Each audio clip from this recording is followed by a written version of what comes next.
भारतीय वंशाचा 49 वर्षीय ऑस्ट्रेलियन नागरिक ठाण्यात सासूला भेटण्यासाठी भारतात आला. मात्र निमित्त झालं खोकल्याचं आणि अचानक त्याची प्रकृती खालावून श्वास घेणंही त्याला कठीण झालं होतं.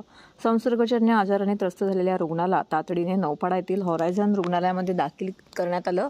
हॉरायझन हॉस्पिटलच्या डॉक्टरच्या टीमने अत्याधुनिक उपकरणाच्या साहाय्याने उपचार करून शर्थीच्या प्रयत्नांनी त्याला जीवनदान दिले आहे. ऑस्ट्रेलियन नागरिक हा 16 फेब्रुवारी 2024 रोजी ठाण्यामध्ये राहणाऱ्या बाळकुम येथील त्याच्या सासूच्या भेटीसाठी भारत भेटीवर आला. भारतात आल्यानंतर 2 ते 3 दिवसांनी त्याला खोकला आणि अशक्तपणाचा त्रास होऊ लागला. छातीत किरकोळ जळजळ आणि संसर्ग आहे असं समजून त्यांनी जवळच्या डॉक्टरांकडून खोकला आणि अशक्तपणावरती उपचार सुरू केले. उपचारांना प्रतिसाद मिळत नसल्याने त्यांनी खोकल्यावरती थोडीशी रक्ताची थुंकी दिसल्यानंतर ते अधिक चिंतेत पडले. हळूहळू त्यांना अधिक अशक्तपणा आणि श्वास घेण्यास त्रास होऊ लागला. ऑस्ट्रेलियात असलेल्या आपल्या पत्नीला व्हिडिओ कॉलवर त्यांनी आपली चिंता व्यक्त केली. तिने ताबडतोब भारतातील डॉक्टर मित्राशी बोलणं केलं आणि त्यानंतर 28 फेब्रुवारी रोजी त्यांना ठाण्यातील नौपाडा हॉरायझन रुग्णालयामध्ये दाखल करण्यात आलं. रुग्णालयात दाखल होताच त्यांना ताप आणि श्वसनाचा त्रास होऊ लागला. खोलीत हवेत ऑक्सिजन सॅच्युरेशन 65% पर्यंत ऑक्सिजन सॅच्युरेशनसह ऊर्जेची कमतरता होती. त्यानंतर त्यांच्यावरती तातडीने सखोल असे उपचार करण्यात आले. हळूहळू उपचारांना प्रतिसाद मिळू मात्र 29 फेब्रुवारी रोजी रुग्ण उपचारांना प्रतिसाद देत नसल्याने श्वसन दर व ऑक्सिजन सॅच्युरेशन मोठ्या प्रमाणामध्ये कमी होत असल्याचे डॉक्टरांच्या निदर्शनास आलं. त्यांना तातडीने व्हेंटिलेटरवरती देखील ठेवण्यात आलं. व्हेंटिलेटरचा आधार असूनही त्यांच्या ऑक्सिजन सॅच्युरेशन आणि श्वसनात सुधारणा होत नव्हती. हे प्राथमिक फुफ्फुसं निकामी होण्याचं सूचक होतं.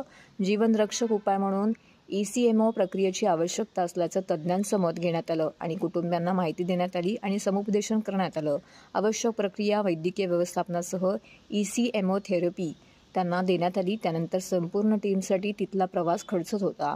संपूर्ण ICU परिचारिकांच्या कठोर आणि सातत्यपूर्ण प्रयत्नांनी डॉक्टर ऋषिकेश वैद्य यांच्या मार्गदर्शनाखाली डॉक्टर परफ्युजनिस्ट ECMO थेरपी या महत्त्वाच्या निकषाचे दैनंदिन निरीक्षण तसेच प्लॅन्मॉलॉजिस्ट, हृदयरोग तज्ज्ञ, ENT सर्जन, नेफ्रोलॉजिस्ट यांचा संपूर्ण प्रवासामध्ये सहभाग होता.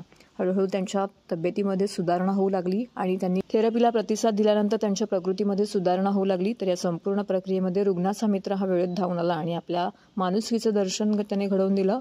अत्याधुनिक सामुग्री आणि योग्य उपचार तसेच देवाच्या कृपेने आज रुग्ण ऑस्ट्रेलियाला जाण्यास सज्ज असल्याचं डॉक्टर ऋषिकेश वैद्य यांनी यावेळी सांगितले.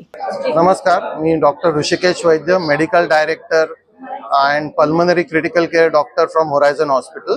तर हा पेशंट 48 वर्षाचा ऑस्ट्रेलियन नागरिक आपल्याकडे इथे आला इंडियामध्ये आणि 4-5 दिवसामध्ये त्याला सर्दी, खोकला, श्वास घ्यायला त्रास असे सिम्पटम सुरू झाले.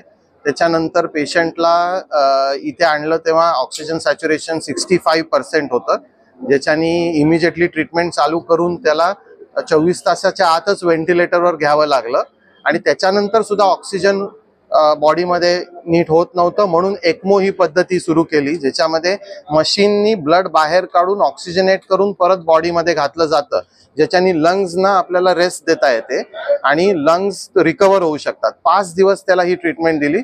त्याच्यानंतर आपण त्यांना रेग्युलर व्हेंटिलेटरवर 5 दिवस ट्रीटमेंट दिली आणि पूर्णपणे व्हेंटिलेटर मुक्त पेशंटला श्वास घेता येतोय अशी कंडिशन आता आहे. त्याला आता अजून 3 दिवसांनी ऑस्ट्रेलियाला परत जायची इच्छा आहे. जो रेग्युलर विमानाने परत जायच्या लेवलला ते आलेले आहेत आणि उरलेली ट्रीटमेंट जी काय बारीक सारीक असेल ती ऑस्ट्रेलियाला घेऊन ते मला वाटतं एक 5-6 दिवसात घरी तिकडनं हॉस्पिटलमधनं जाऊ शकते.